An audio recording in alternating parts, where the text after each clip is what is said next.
Hello, everybody. Thank you for tuning in to the Liberty Report. With me today is Daniel McAdams, co-host. Daniel, good to see you. Happy Monday, Dr. Paul. How are you? Doing well, thank you. And we're ready and raring to go. That's right. Look at all the problems of the world. And in some ways, they're rather calm, always ready for an explosion somewhere in foreign policy or monetary policy or financial conditions. But there are some significant events. Of course, the biggest news over the weekend was John McCain passing away. And of course, it shouldn't surprise either one of us or anybody else that he got high praise. Oh, yeah. He was almost a saint, according to the media. Maybe they will make him a saint. You know, everything was just wonderful, wonderful. That's not the way we have seen his foreign policy, and today we're going to be talking about foreign policy in Syria. And he was very much involved. I mean, a high position in the Senate, as well as his military credentials. So he was a wheeler and dealer, and the media loved him. But when you look at the high praise and what he's gotten from the media, it tells you where he was coming from. I don't imagine if somebody had the opposite views, which would have been libertarian, would have been in the same place. They would have, if anything had been written, it would have been all negative. But they made this sound pretty good at a time when in his life, in the last few years, he was losing support in his own state. Yeah. But anyway, I think that we're going to hear about that for the next several days. It gives us a chance, I think, that we should steer away from the personal things, although I have a few personal stories I could tell. It's the whole thing is he epitomizes the neoconservative foreign policy, which we consider a total disaster, and it's ongoing, and it looks like it hasn't ended yet in Syria, although we're going to be talking about maybe the last battle at Idlib and why the neocons aren't giving up easily, and there's going to be a fuss with that yet to come. Yeah, it's like you sort of said before, maybe I'll steal it from you, but you said not to cheer the man's death, but wishing for the death of his foreign policy, rather than of the individual. But I think that was a good point. But, Tom Woods, we both read a good piece Tom Woods had about it, and Tom, I think, was on the right track because it wasn't about, some people are gloating over the personal death of this person, but he's saying that the universal praise in the media tells us more about the media than anything else, from right to left, so-called. But in reality, this is the center, and these are the people who are praising, whereas the rest of us out here, I saw a graphic on Twitter that sort of had that. The rest of us out here don't feel this at all, but it says a lot about the media. Well, what's going on in Syria is a continuation, of what has been going on, and that has to do with us aligned with other allies in there and fighting against Assad. But then we had to give up on that idea, and matter of fact, the war is essentially over right now, and it looks like the Russians and Assad has won, except there's a major stronghold at Idlib, and there has to be a battle there. They're not likely, it looks like, pick up and leave and save their hides and just give up. And it looks like there's going to be a battle. There's more alignment now with the U.S. Navy and the Russian Navy, and getting ready for something to happen. But the big issue that came up this week was there may be another gas attack, and Bolton had to chime in. Boy, there better not be. We don't like gas attacks. Look at what we did before. All bunch of lies. They never proved a thing, and yet most people still believe that Assad used gas to gas his own people, which makes absolutely no sense. I mean, he has his faults, but he's not that stupid that he would gas his own people and have the wrath of the U.S. government be able to use that against him. But now, the interesting thing now is this may well be, but Putin sort of caught hold of it, and he's sort of preempting them and saying, that's what the U.S. wants to do. They're getting ready to use this false flag and use it as an excuse to really come down hard, which is, once again, a futile battle. What they need is a Gorbachev in there. Say, hey, look, the game's over. Yeah. Let's just quit. Let's not start a nuclear war. Let's not even have another regular war again, because maybe it won't end like it should end shortly.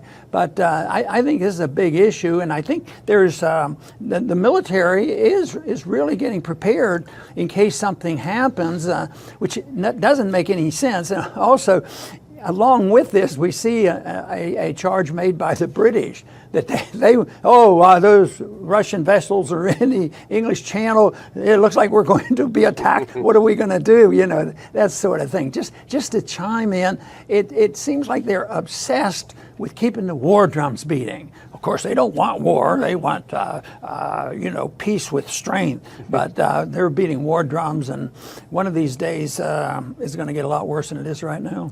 Well, it is. It's we haven't seen the threat for a few months now, the sort of U.S.-Russia clash threat. But that, I think, is back on the radar screen because the Russians have moved in another Navy frigate, the Admiral Makarov, joining 2 other frigates off the coast of Syria. And meanwhile, the U.S. is positioning its military vessels. The USS The Sullivans has arrived with 56 cruise missiles. USS Ross has 28 cruise missiles, Tomahawks. You also have I read B-1 bombers deploying to base in Qatar with 24 air-to-surface missiles. So clearly something is happening militarily with both sides. The U.S. is getting these missiles in place, and I think that might be, like you said, why the Russians have said, hold on, a false flag is coming. And Bolton essentially is giving a green light, wink, wink, wink. If there's another false flag, we're going to start bombing. Well, if you're some Al-Qaeda guy sitting in Idlib, that's who controls it, by the way, if you're sitting there thinking, we are really in a pickle here, what are we going to do? Hey, this Bolton guy just gave us a great idea. Let's make the U.S. military, our own Air Force, save our hides. Of course, what we have to help prove is this false flag, But they are listening. A lot of people do listen to the media, and they go along with it when it's out there.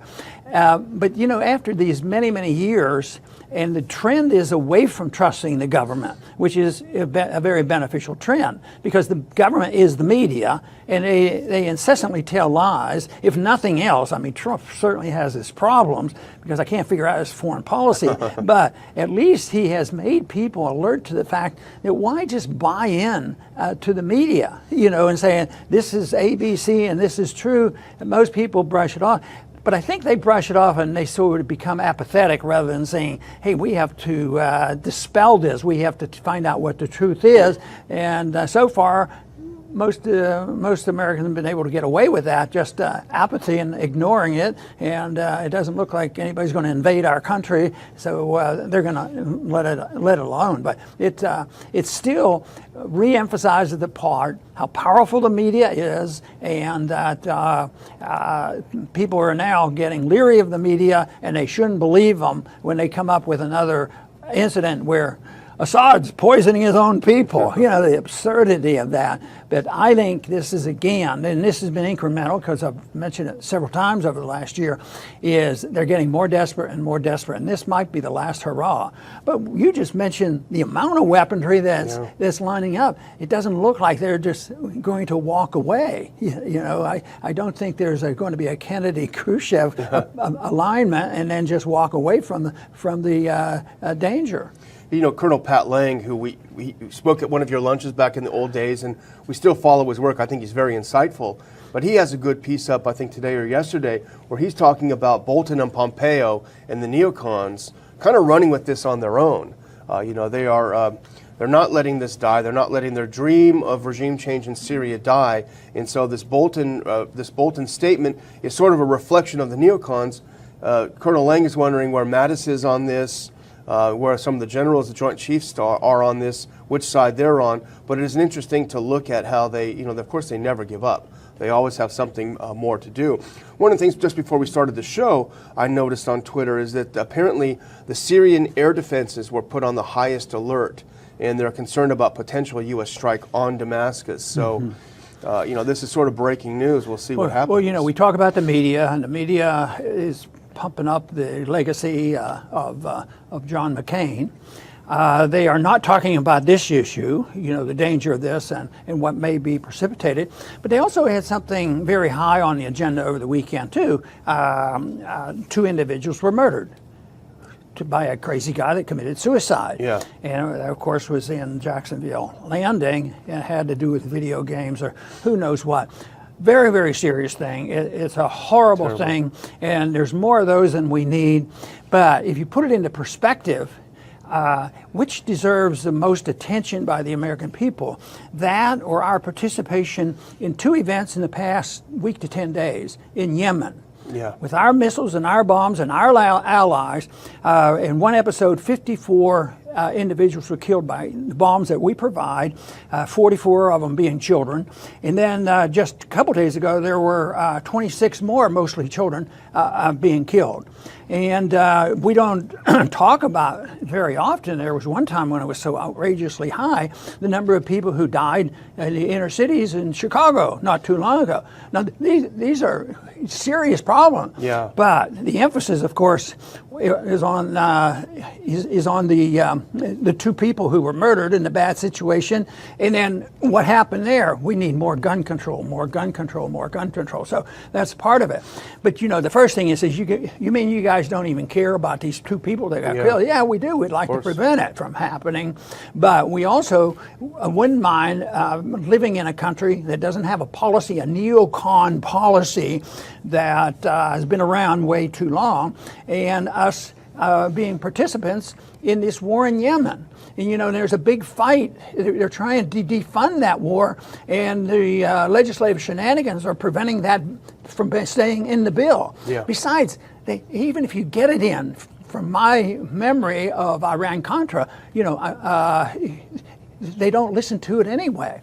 If that would work, why couldn't you say, Mr. President or Mr. Senator, what does the Constitution say about this? Do you have permission to vote for funding for this? They wouldn't need it. But when they go out of their way and take this next step and explicitly say, you can't do it, but they don't even want that. Yeah. And then if you come up with we pass another law, the Constitution doesn't seem to be working. Let's have a war powers resolution like they did after Vietnam War.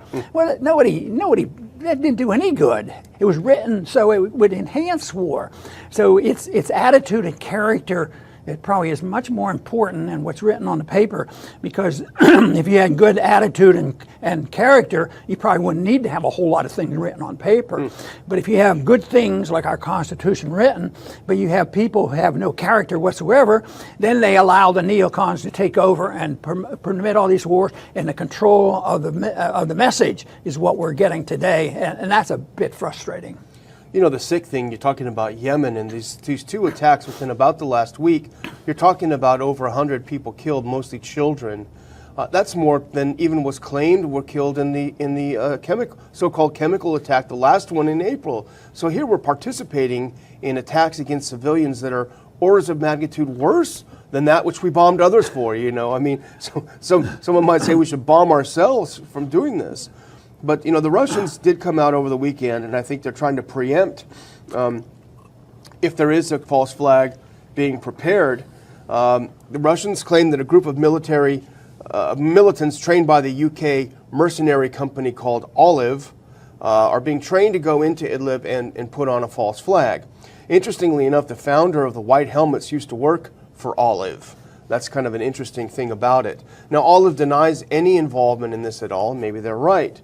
But one thing that's interesting, I saw some speculation, because the Russians and the Turks have now really started, because of the U.S. as driving the Turks, our sanctions policy driving the Turks into the arms of the Russians. Someone was speculating as to whether there might not have been some Turkish intel that led the Russians to believe this was happening. Yes, and on top of this, of course, is our policy of sanctions on everybody or anybody. If they say boo, we'll put on sanctions and deny them access to the international financial payment system.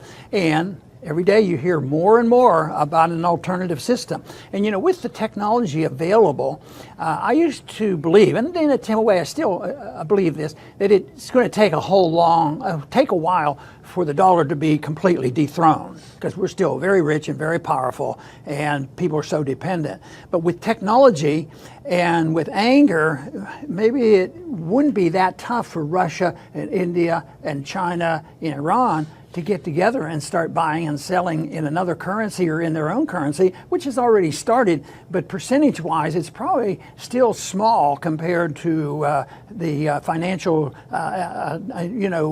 efforts by the American dollar. I think they're still a kingpin, but I think this whole thing that we're talking about is going to give a greater incentive for these countries to find an alternative. They don't want to take us on militarily, but they may well take us on in this regard, because we are declaring war against them. People will say, "What do you mean? What are you talking about?" I consider sanctions as a war effort. You blockade somebody and you saying you can't do this, we're going to withhold your money. And you're not allowed access to the money in the international system. I mean, that's pretty close to a war effort, and that's why people are going to get and have been getting very angry at us. That's true, and the great planners, the great geostrategic thinkers of the U.S., everything they try to prevent us from doing actually happens. We fight a war in Iraq to limit Iran's influence. Iran comes out on top. We do regime change in Syria to limit Iran's influence in the Middle East. Iran comes out on top. We go to economic war with Russia and China and them to stop the dollar from sagging, and here you go. They're looking for an alternative. So they always mess things up. But should I maybe close out a little bit here now? And I'll just go back to John McCain. Here's a tweet I think that probably says it all, Dr. Paul. Here's George Soros. Remembering John McCain, a brave warrior for human rights who stood up against repression and torture.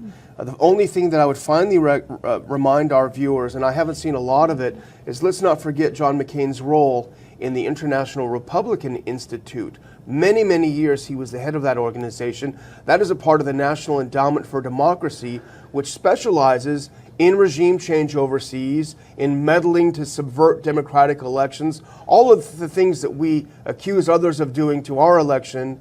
McCain was actively involved for decades with this organization, paid by our tax dollars. So I guess some might think that because McCain has passed away, he's no longer in the Senate, that things may soften and policy will change. That's not going to happen. There will be a replacement until we have greater support with the American people and a greater alertness to what's going on, and demanding that all their members of Congress, Houses and Senators, and House and Senators are, supporting the position of non-intervention. Daniel points out how ridiculous this policy is, because they try to do one thing and the opposite happens, and unintended consequences. But it is true. It doesn't work. It costs a lot of money. It's very dangerous, and there's no control on it. Yet they keep doing the thing over and over again. And you wonder, are they just plain stupid? Or are they really determined that they'll win at all costs? And it becomes very expensive. It doesn't look like it's going all that well for them, but it's not going very well with the American people, because once again today there was another statistic out, and that shows the discrepancy of the income of the American people, the lower 50% versus the top 5 or 10%. It's so great, that the difference. So this is food for these socialists that come up, and the cultural Marxists of whole part, because we have to have a better system and replace this capitalist system we have, which of course is a lie in itself, because we don't have free markets at all. We have interventionism and corporatism, and we have deficit financing, inflationism. So we have to name the philosophy that is bad in foreign policy. It's interventionism. In economic policy, it's interventionism. In the protection of our civil liberties, it's interventionism. The government was designed in a free society, supposedly for us, to protect us against those intrusions, but now it's the government that's doing all the intrusion of our liberties. I want to thank everybody for tuning in today to the Liberty Report. Please come back soon.